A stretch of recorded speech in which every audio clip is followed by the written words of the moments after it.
Thank you very much, Jacob. That was far more generous than I deserve. I've only ever once been profiled in any form of American publication, and on that occasion they likened me not to Harry Potter, but Harry Potter's lonely uncle. So sitting here tonight, I wondered what on earth I could say, because I feel rather unworthy to be on the same stage as these four extraordinary journalists you've heard about tonight, who have risked literally everything, their freedom, their health, and their lives in the cause of journalism. But I knew when I read about these journalists what an inspiring evening this was going to be, because it's evenings like this that force us to stop and remember what journalism can do. It asks us to remember colleagues all around the world who are so brave in the pursuit of truth, and to recognize how much bravery is now an increasing part of what is demanded of being a journalist, and how dangerous it is and can be often now to be a journalist. How targeting journalism has become a trend, and how the people who are harassing and killing journalists include governments as well as the people you would expect. And how when journalists are not being physically intimidated, they're increasingly being put under the sort of surveillance which will make reporting and the protection of sources all but impossible.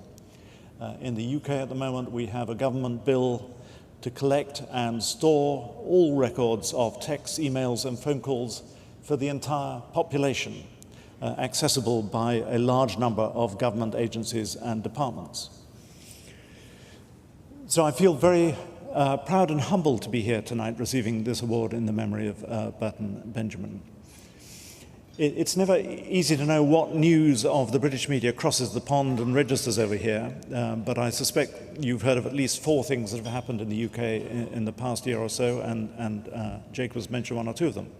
There was WikiLeaks, there was phone hacking, there was the Leveson inquiry to investigate phone hacking, and more recently there's been the recent crisis at the BBC. And The Guardian's been involved in all these stories, all of which have involved deep debates about the ethics, the legality, the craft and purpose of journalism, especially the purpose. WikiLeaks posed some very big ethical questions. Phone hacking was the work of a brilliant reporter, Nick Davis, who refused to let go of that story, no matter that he realized he was taking on some extremely powerful people, one of the biggest news organizations in the world, and its friends in politics, the police, in Downing Street and in the rest of Fleet Street. It was a story of criminality, of collusion, intrusion, and menace in the pursuit of political and commercial aims. And at one point, as Jacob said, I reached out to the New York Times. One of their reporters who worked on the story, Joe Becker, is in the room tonight, because very few people in Britain, not Parliament, not the police, not the regulator, not other journalists, wanted to know. So it was, to some extent, a story about dominance and fear, and of the dangers inherent in not having a plural media. And all this, as the truth was dragged out of News International, led to the Leveson inquiry, which is due to report within a very short period. And that inquiry heard much that was to the shame of journalists, how media organizations could so forget the good that journalism can do, the sort of things we honor tonight, and instead resorted to bribery, surveillance, and forms of criminal intrusion, some of it outsourced, in the pursuit of stories that had very little, if any, public interest. And some of the activities looked less like journalism and more like the sort of things that East European intelligence agencies got up to in the bad old days.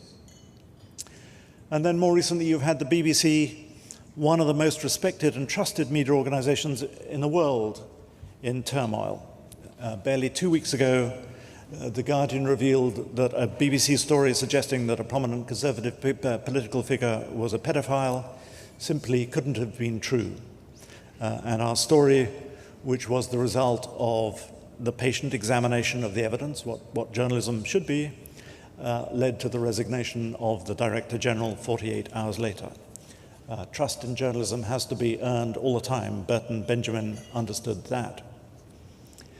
And in that same period, I've had to fly to Libya to extricate a reporter, Raith Abdullah Hard, from jail. We've had a correspondent, Luke Harding, harassed by the FSB, the old KGB, and expelled from Russia. We've had a reporter, Amelia Hill, threatened with criminal prosecution and her source arrested for writing about phone hacking. A reminder that even in the UK, free speech can never be taken for granted. But at the heart of all these stories, The Guardian has got brave and resourceful and brilliant reporters. But crucially, there has been the institution, The Guardian, and its owners, the Scott Trust, behind them. And when people take on our reporters, whether they sue them or imprison them or prosecute them or intimidate them or expel them, they take on a newspaper. They take on the institutional muscle that comes from having lawyers, from resourceful colleagues, from the network of contacts and supporters, and from having readers around the world, including nearly 12 million here in America. Increasingly, they take on the constitutional and legal protections of countries which mercifully still do have strong laws and enshrined free speech. With WikiLeaks, as with phone hacking, as Jacob said, I rang Bill Keller at the New York Times, and essentially the deal was this. I've got the memory stick, you've got the First Amendment. It was not clear to me that the British libel laws and the British laws around official secrecy would give The Guardian the defences it needed with a story like that. And whatever people's opinions of WikiLeaks, that story was an illustration of how people living in countries like China, like Brazil, like Liberia, and like Kyrgyzstan can, in a networked world, use the kind of solid protections you enjoy here in America to publish truths that would have been forbidden in their own countries. No one in this room tonight needs reminding of the fragility of the economic basis for the institution of the press. But tonight is a reminder of why those institutions matter and always will. So thank you to the CPJ for this recognition, and thank you for all the work you do to highlight these issues and to defend journalists in trouble. It has never been more necessary.